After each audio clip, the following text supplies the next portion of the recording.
안녕하세요. 오늘의 강의는 북한에 대한 올바른 이해, 통일교육의 시작이다. 지극히 당연한 이야기이지요. 우리가 북한을 제대로 이해하지 못하면서 어떻게 남북이 하나가 되는 통일교육을 잘할 수 있을까요?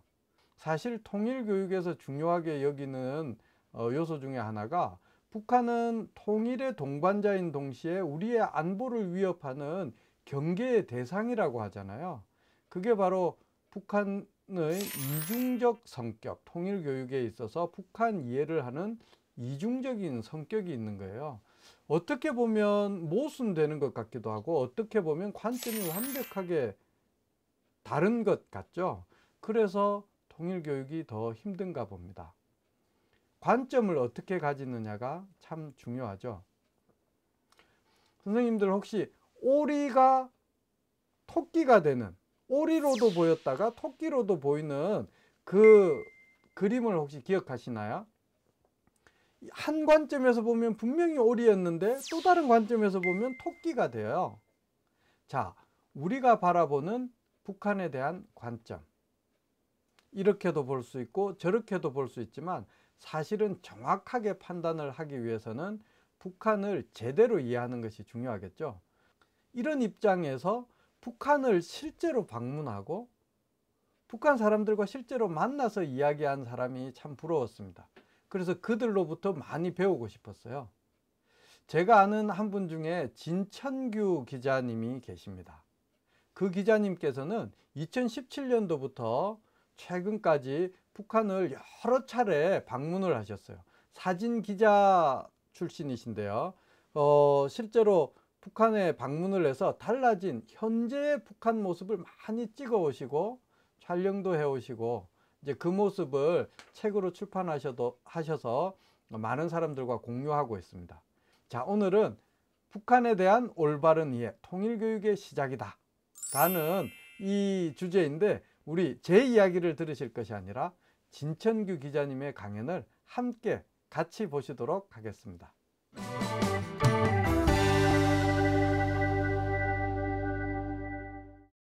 예, 안녕하십니까. 반갑습니다. 소개받은 진천규라고 합니다. 반갑습니다.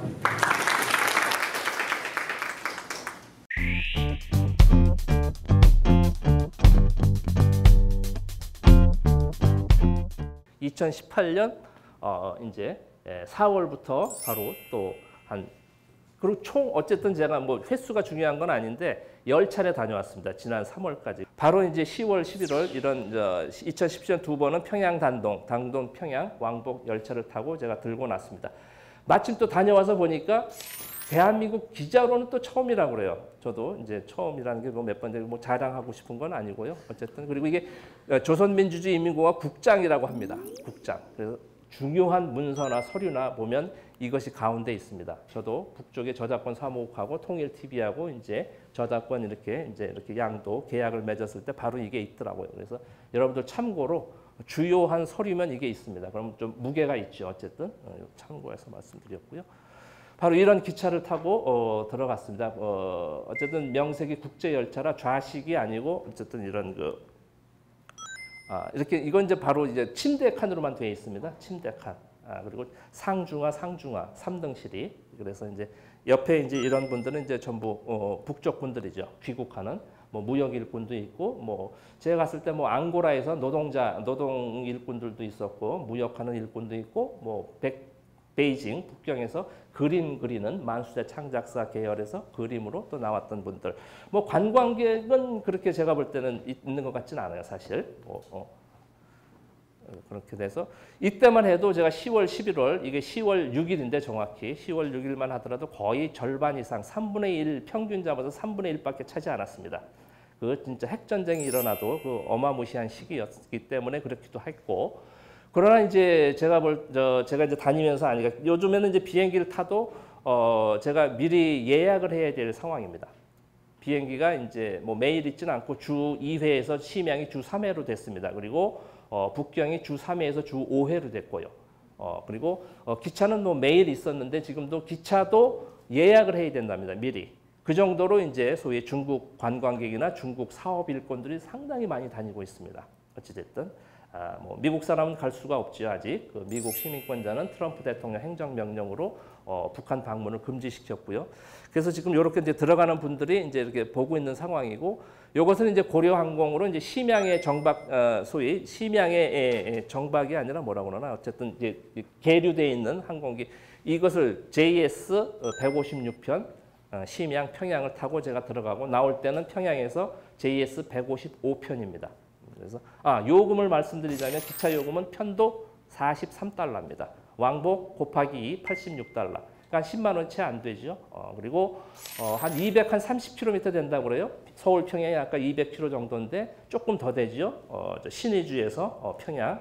그리고 뭐 230km 하면 뭐 고속철도 같으면 뭐 1시간이면 가고 1시간 많이 갈 텐데, 다 아시는 대로 노반이나 단선이기 때문에 한 4시간 영 걸립니다. 4시간요. 그래서 저는 사진 찍긴 좋았죠. 천천히 가니까. 어쨌든 그렇게 됐고, 이 항공요금은 440달러. 좀 비싼 편이긴 한데 어쨌든 뭐 여지가 없습니다. 그건 디스카운트도 안 되고. 바로 이 카운터에서 이제 매주 수토하다가 이제 하루가 더 늘었습니다. 4월 달부터 늘었다고 그래요. 그래서 월 수토. 그리고 바로 이 옆에 D 카운터에서는 대한항공이 매일 들고 납니다. 참 만감이 교차하지 않을 수 없죠. 중국 국적 가진 사람들은 마음만 먹으면 뭐 서울도 오고, 물론 이제 비자를 받아야 되죠.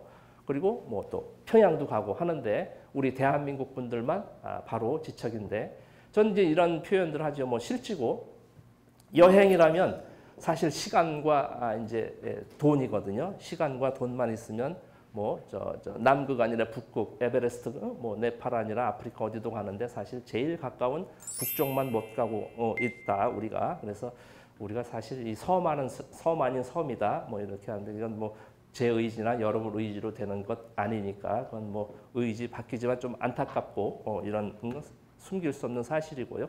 기내식도 줍니다. 사실 짧긴 하지만. 그래서 제가 이제 부지부식간에 이게 물 티슈입니다. 물 휴지. 고려항공.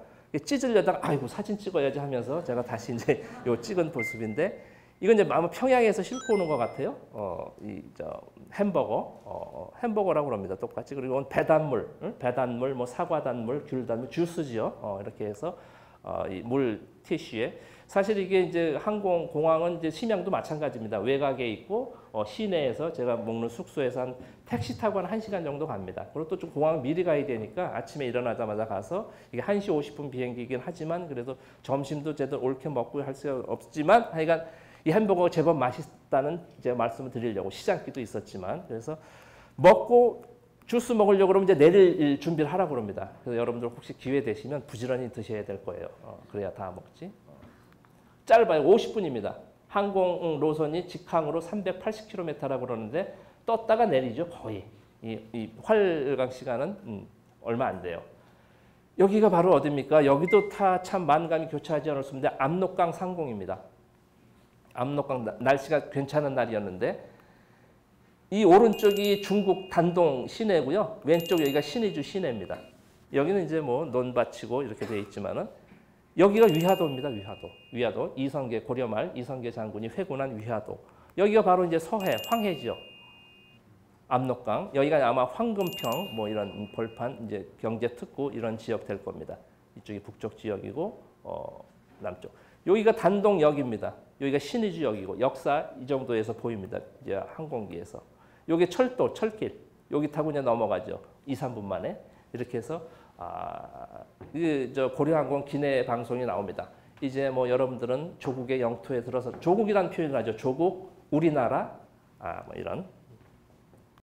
이게 참 여러분들 궁금할 거예요. 계산을 어떻게 하냐고 또 물어보는 분들이 있어요. 계산. 저는 저기 했는데, 뭐 손으로 적어가지고 주판으로 뭐 하는 사람도 아마 생각하는 사람이 있을 거예요. 여기 계산기 있으니까 계산기. 바코드 있지 않습니까? QR코드. 띡띡띡 해서 엔드 딱 누르면 드르륵 해가지고 이게 바로 22.2달러가 제가 산 겁니다. 그 갖도도 모르고 QR코드, 바코드로 다 돼 있습니다.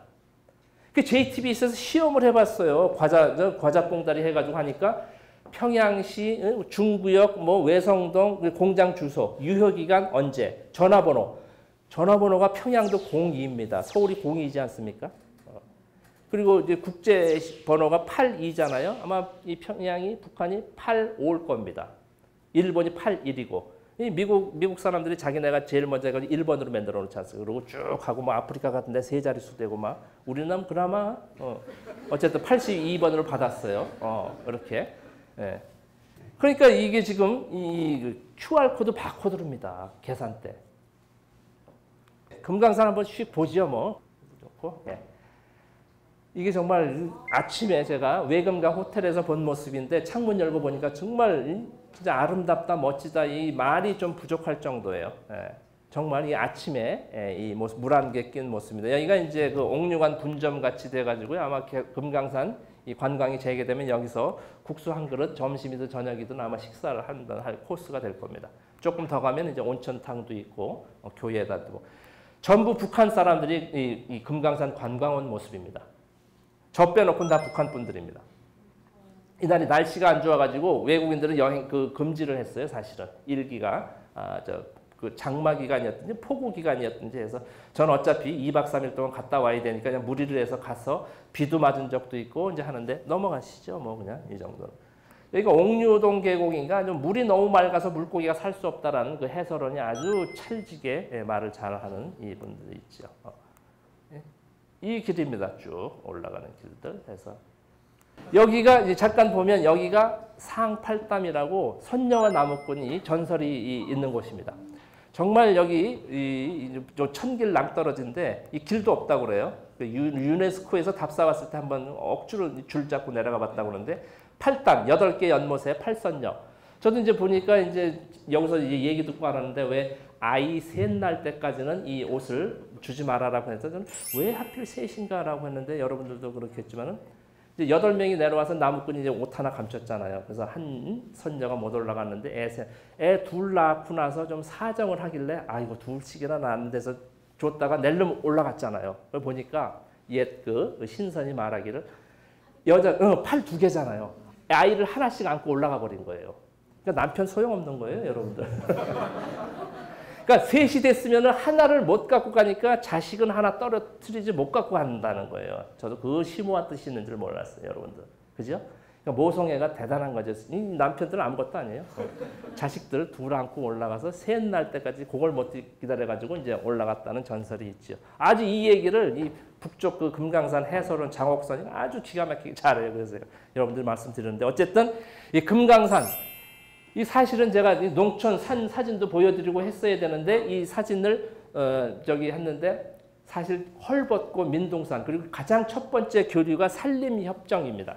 요약도 하고 어쨌든 그래서 금강산은 잘 보존이 돼 있고 해서 여러분들 이분들이 이제 분들이에요. 잠깐만요. 여기서 얘기를 드리는데 이것은 대성 어디 기업소 단위에서 왔다고 그래요. 가족 단위, 뭐 기업소, 공장 단위, 직맹에서 왔는데 제가 이제 인터뷰 시킨 거예요. 이분들 해설하니까 뭐 아주 뭐 이런 명산을 내가 처음 와봤는데 진작에 올 걸 참 이렇게 얘기를 하면서 해요. 이렇게 해서 하는데 이 직장 동료가 자기 캠코더로 찍는 모습입니다. 요걸. 요 분위기가. 이야기 되시죠? 요걸 제가 그냥 또 카메라로 한 장 찍은 겁니다. 여러분들이 요 보고 요 상황이 그렇습니다. 이런 걸 어디 상상이나 했겠습니까, 여러분들? 그러면 또 그래요. 저거 당간부 특권층만 가는 것 아니냐. 아니 당신 말이야 말했듯이 저거 평생 처음 와봤다고 그러는데 여러분들 설악산 단풍 보신 분 계세요? 한번 손 들어보세요. 안 든 분이 더 많아요. 사실은 뭐 들고도 안 들었든 있겠지만 전 사실 설악산 단풍 구경을 아직 못했습니다. 갈 기회가 없었어요. 어디 휴가 내고 가기 그렇잖아요. 단풍 취재로나 가야 되는데 난 그 배당을 못 받았어요. 사실은. 이런 게 있을 수 있어요. 근데 북한 사람들이라고 다 금강산을 가봐야 됩니까? 제가 있는 그대로 얘기를 하니까 아주 고기를 또 찍고 들어와요. 이렇게. 그건 여러분 상상에 맡기겠습니까? 여기 해금강. 예, 아주 절경입니다. 해금강. 예. 여기 이제 단체로 온 분들이에요. 단체로. 자, 여기들 보라고요. 뭐 하면서 자 하나 둘 셋 하면서 찍는 거예요. 여기 이렇게. 예? 이 다음 장이 아마 조금 클로즈업 한 걸 겁니다. 이분들 보세요. 얼마나 좋겠어요. 직장 다니러 온 분들이. 이게 북한 사람들이에요. 이게 어디 굶어 죽는 사람들로 보이세요? 이게 정말 절경인데 한 번 더 보세요. 기억에 담아두세요. 이게 해금강의 창파미가 금강산 8경 중에 하나라고 합니다. 이게 날씨가 맑을 때는 못 봐요. 오히려 이게 잔잔한데 소위 이 장마, 비 오고 막 날씨가 불순해 비바람이 불어야 이게 볼 수 있습니다. 창파미. 정말 절경 중에 하나지요. 금강산의 팔경. 이렇게 보니까 더 멋있네. 여기서 보면은 바로 저 오른쪽에 남쪽에 강원도 고성, 강원도 고성군이 북쪽에도 있습니다. 고성군. 고성 콘도미니엄이 보입니다. 저기 보이는 게 남조선의 호텔입니다. 이런 흰 건물 콘도. 그리고 여기서 제 휴대폰이 터집니다.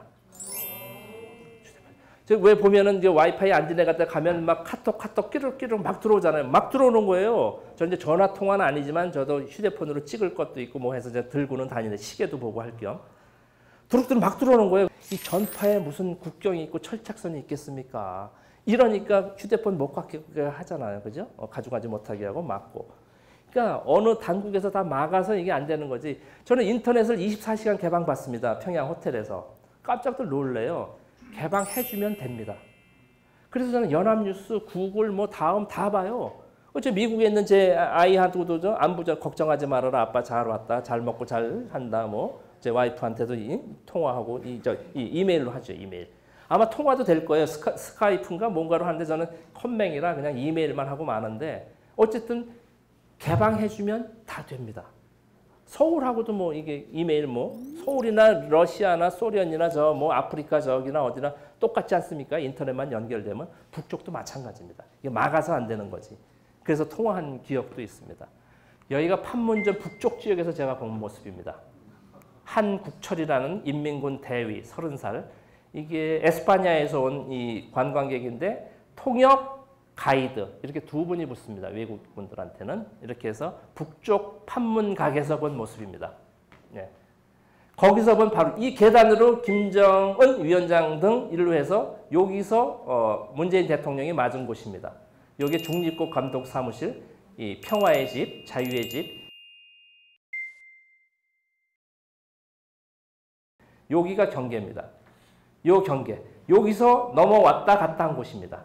남쪽 분들이 여기 있었던 곳이고 참 만감이 교차하지 않을 수가 없죠. 유엔군은 보이지 않습니다.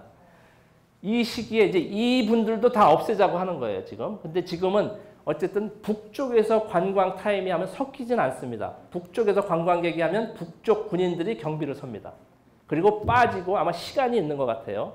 그리고 남쪽에서 유엔사 통해서 관광 오는 사람들은 유엔군들 소위 막는 거지요, 사실. 넘어가는 돌발 변수를 막는 겁니다, 사실은. 이 군인이 물론 넘어오기도 했었지만은 관광객들도 어디가 튈 줄 모르잖아요. 뛰어가면 어떻게 총을 못 쏘니까 어쨌든 그런 이제 막으려고. 그래서 우리 대한민국 분들도 판문점 관광 6개월 전에 신청을 하면 된다고 해요. 외국 분들은 뭐 하루면 됩니다, 사실은 여권만 주면.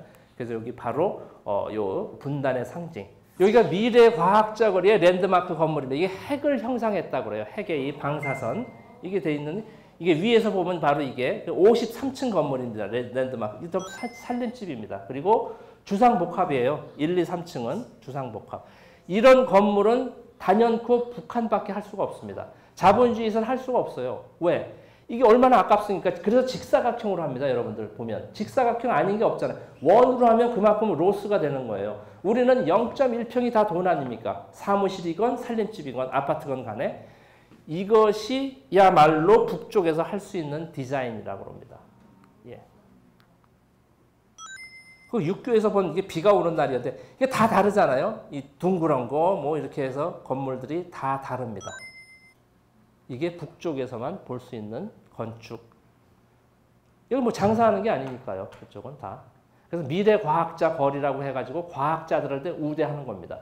핵 완성하고 할 때 과학자들한테 다 집을 옛날에 살던 집을 다 일로 와라. 그리고 여기 바로 또 길 건너가 김책공업종합대학교입니다.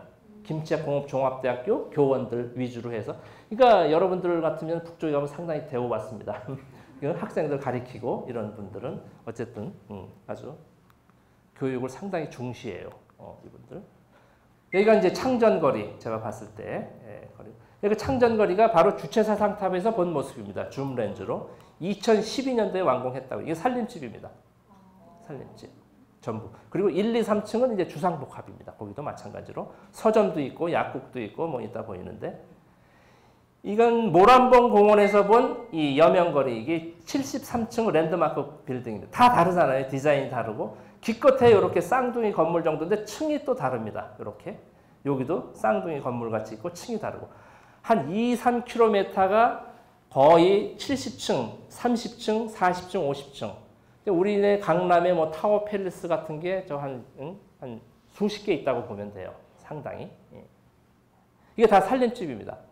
이게 그래서 아까도 제가 이제 아까 제가 KBS 라디오 인터뷰를 하고 왔네요. 또 여기에 대해서 제가 한 30분 얘기를 하고 왔는데 이거 보면은 이때가 2017년 4월에 완공을 했어요. 그래서 상당히 뉴스도 나오고 남북의 창 뭐 이런 데 나왔는데 보면 또 편향적인 사람들은 저거 말이야 저거 선전용으로 만들어가지고 저거 무너질까봐 들어가지도 못하고 전기가 안 돼서 엘리베이터도 안 되고 물이 안 돼가지고 뭐 하고 아래층에만 살고 살아도 당 간부 특허층만 살고 어쩌고 저쩌고 막 어마무시한 말을 해요. 물도 안 돼가지고 화장실 똥덩어리를 밖에 던져가지고 뭐 똥밭이 심지어 이런 얘기까지를 해요. 사실. 그래서 참 어떤 생각을 가지고 하는데 그래서 제가 그대로 얘기를 했어요. 제 안내 선생한테. 그러니까 그래서 제가 집을 들어가 봤어요. 좀 들어가 보자. 어떻게 사는지. 그래서 남쪽 언론이 아니라 이 서방 언론, 외국 언론을 처음으로 제가 들어가 본 모습이 집안 내부 모습도 있는데 어쨌든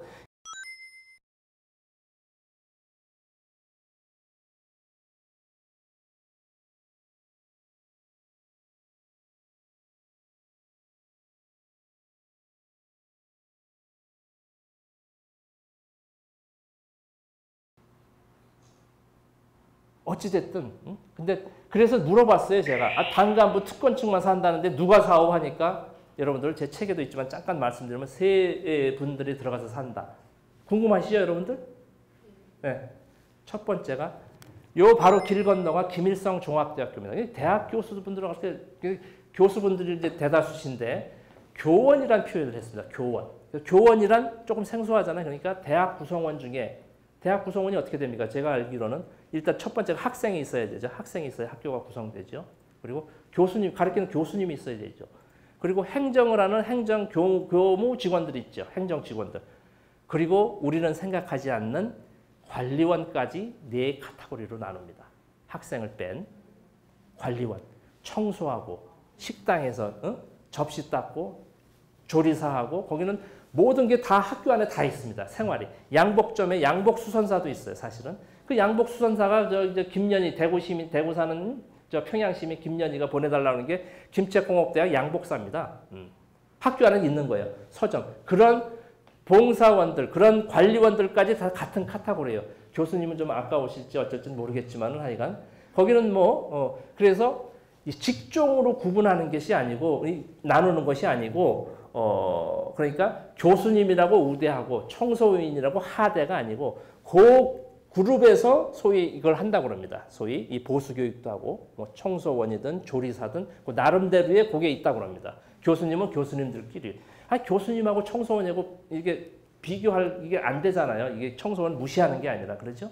그런 식으로 제가 극과 극을 얘기했는데 어쨌든 김일성 조약대 관리 교원들이 그 네 카테고리로 해서 이제 배정을 받았다. 표현. 뭐 나름대로 기준이 있겠죠. 그래서 배정을 받았고 두 번째가 여명거리 건설하는데 건설 노동자들이 상당히 고생을 많이 했다. 그래서 건설 노동자도 아마 연인원 수만 명이 될 겁니다. 그래서 그 중에도 또 이제 어쨌든 뭐 기준이 있어서 또 했겠죠. 어디 살려. 그리고 세 번째 얘기를 듣고 제가 깜짝 놀라지 않을 수 없었는데 여러분들 어떻게 생각이 되시는지 물어봐요. 진 선생님 세 번째 누굴 것 같습니까? 글쎄 누구겠습니까? 하니까 여명거리가 어느 허허 벌판에 세운 것이 아니고 그 전에 재개발된 것입니다. 사실은 재개발. 평양 외곽거리에. 그 전에는 금성거리였습니다. 지도 보면 금성거리가 려명거리로 김정은 위원장이 이름을 바꾼 거라고 그러죠. 그 전에도 오래된 살림집, 아파트 살림집이 있었고 공장도 있었고 상점도 있었습니다. 거기서 살던 사람들은 여명거리 저렇게 멋있게 있었는데 어디로 가겠습니까? 철거 맞았다는 표현을 하더라고요. 철거 맞은 사람들은 전부가 들어갔다라는 거예요. 그래서 제가 책 제목을 문단 그 패러그래프 제목을 철거민이 1순위라는 표현을 썼어요. 제가 철거민은 다 들어갔으니까 영순위죠, 영순위. 거기서 살던 철거민은 다 들어갔으니까. 그래서 이분들이 이렇게 지금 살고 있는데 이 제재 얼마나 지금 마무리가 돼 가는데 저는 그래서 어쨌든 일관성을 가지고 좀 제대로 정확히 알자. 이 여러분들도 아마 속으로 뭐 어떻게 생각하셨는지 모르겠습니다만은 나름대로 어느 정도 이제 하셨을 거예요. 그래서 고맙습니다. 감사합니다. 네. 잘 보셨어요? 저는 이 강연을 너무너무 재밌게 잘 들었습니다. 사진 속에 나오는 사람들의 생생한 모습, 참 우리와 그리 다르지 않다. 정말 우리는 하나구나, 같구나 라는 생각을 참 많이 하게 되었어요. 올바른 북한에 대한 이해, 북한에 대한 올바른 이해, 그것이 바로 통일교육의 시작이라고 생각합니다.